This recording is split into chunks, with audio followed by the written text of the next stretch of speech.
মই গোটেই ভাৰতবৰ্ষৰ কথাটো বাৰু প্ৰথমতে নকওঁ, কিন্তু অসমৰ ক্ষেত্ৰত মই ভাবোঁ যে এক্সিট পোলৰ যি ছবি দিয়া হৈছে এই ছবি মিছা প্ৰমাণিত হ'ব। মই আজিও বিশ্বাস কৰোঁ যে অসমৰ মানুহে বিজেপিৰ যিখন চৰকাৰ, সাম্প্ৰদায়িক চৰকাৰ, ফেচিবাদী চৰকাৰ, হিমন্ত বিশ্ব শৰ্মাৰ গুণ্ডাৰাজ আৰু নৰেন্দ্ৰ মোদীৰ যি আপোনাৰ দেশ বিক্ৰী কৰাৰ যি ঘটনা, তাৰ বিৰুদ্ধে মানুহে ভোট দিছে।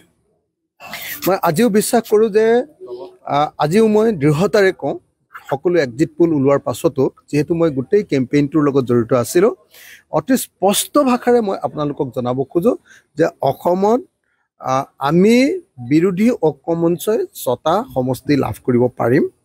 মই আকৌ কৈছোঁ যে বিৰোধী ঐক্যমঞ্চই অসমত 6টা সমষ্টি লাভ কৰিব পাৰিম, 1 নম্বৰ কথা। 2 নম্বৰ কথা, বিজেপিয়েও 6টা সমষ্টি লাভ কৰিব, মোৰ যিটো ধাৰণা। আৰু 3 নম্বৰ, আৰু 2টা সমষ্টি 2টা বেলেগ দলে ল'ব বুলি মই ভাবোঁ। গতিকে এনেকুৱা ধৰণে হ'ব বুলি অনুমান কৰোঁ। কিন্তু এক্সিট পোলেতো দেখুৱাইছে যে অসমত 1টা বা 2টা, সৰ্বাধিক 2টা মাত্ৰ চিটহে আমি বিৰোধী ঐক্যমঞ্চই পাম বুলি যিটো দেখুৱাইছে, এইটো অবাস্তৱ বুলি ভাবোঁ, এইটো অসম্ভৱ বুলি ভাবোঁ, এয়া কোনোপধ্যে বাস্তৱিক নহয় বুলি ভাবোঁ। আৰু এই অনুমান মই ভাবোঁ যে একেবাৰে সত্যৰ ওপৰত আধাৰিত নহয়। সেইকাৰণে দ্বিতীয় কথাটো হ'ল যে আজি সৰ্বভাৰতত যিটো চিত্ৰ দেখুৱাব খুজিছে যে সৰ্বভাৰতত NDA 380 পৰ্যন্ত পাব পাৰে বুলি যিটো দেখুৱাব খুজিছে, মই এইটো কোনোপধ্যে বাস্তৱিক বুলি নাভাবোঁ।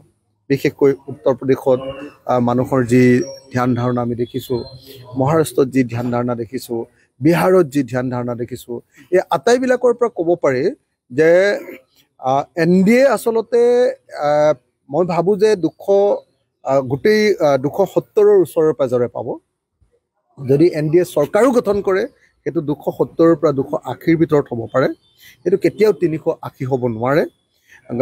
সেই যিটো এক্সিট পোল কৰিছে, সেইকাৰণে এইটো অবাস্তৱ বুলি ভাবোঁ, বাস্তৱসন্মত নহয় বুলি ভাবোঁ।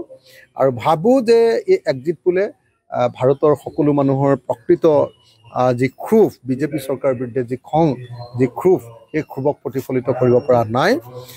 দেখা যাওক, আহিলেই যেতিয়া 4 তাৰিখ যেতিয়া আহিলে, মই ভাবোঁ যে যোৰহাট আমিতো জিকিমেই, বেলেগ যোনেই যি কওক নকওক।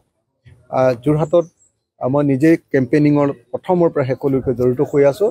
গতিকে যোৰহাটত যেতিয়া হাৰিব বুলি কৈছে, তেতিয়াহ'লে সেই এক্সিট পোল মিছা বুলিয়ে অনুমান কৰিছোঁ। যোৰহাটততো জিকিবই বুলি আমি ভাবোঁ, আৰু সেইকাৰণে এই এক্সিট পোলক কেতিয়াও মানি ল'ব নোখোজোঁ।